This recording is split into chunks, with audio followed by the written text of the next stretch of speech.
teman-teman semua, Assalamualaikum warahmatullahi wabarakatuh. Perkenalkan, nama aku Cahaya Gustin Pratiwi.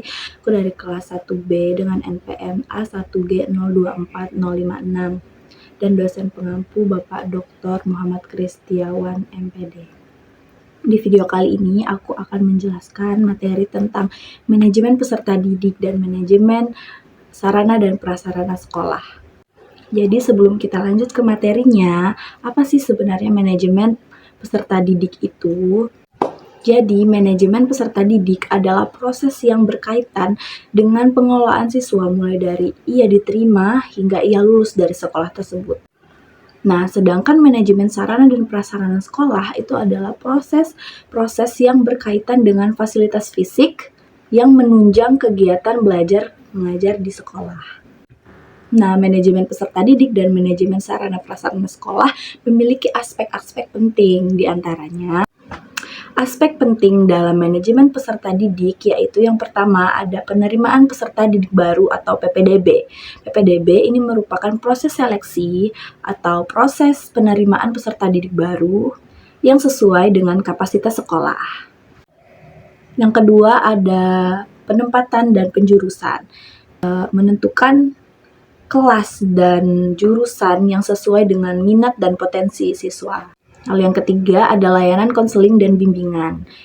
Ini membantu siswa dalam bidang akademik dan kepribadian dia. Yang keempat adalah pembinaan kesiswaan atau kegiatan mengembangkan potensi siswa melalui kegiatan ekstrakurikuler contohnya. Lalu yang terakhir adalah evaluasi dan pelaporan. Ini isinya adalah penilaian potensi akademik dan sikap bahkan juga keterampilan, contohnya pada raport. Lalu selanjutnya ada aspek penting dalam manajemen sarana dan prasarana sekolah. Yang pertama adalah perencanaan dan pengadaan, seperti pengadaan ruang kelas, laboratorium, perpustakaan, dan lain sebagainya. Yang kedua ada pemeliharaan dan perawatan. Hal ini memastikan agar fasilitas sekolah itu bisa digunakan atau dalam kondisi yang baik. Yang ketiga ada penghapusan dan penggantian.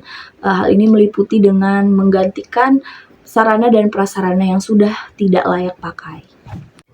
Yang terakhir ada keamanan dan kenyamanan. Jadi di sini meliputi memastikan agar lingkungan belajar itu aman, nyaman, dan ramah bagi warga sekolah. Jadi secara umum, kedua aspek ini sangat penting untuk menunjang kegiatan belajar mengajar. Kedua aspek ini juga sangat berkaitan dan sangat penting untuk menunjang kegiatan belajar mengajar supaya optimal. Agar berjalan efektif, efisien, dan mendukung tujuan pendidikan. Dan manajemen yang baik juga akan membantu mencapai tujuan pendidikan yang efektif. Baiklah teman-teman, itu saja materi tentang manajemen peserta didik dan manajemen sarana prasarana sekolah. Akhir kata, wassalamualaikum warahmatullahi wabarakatuh.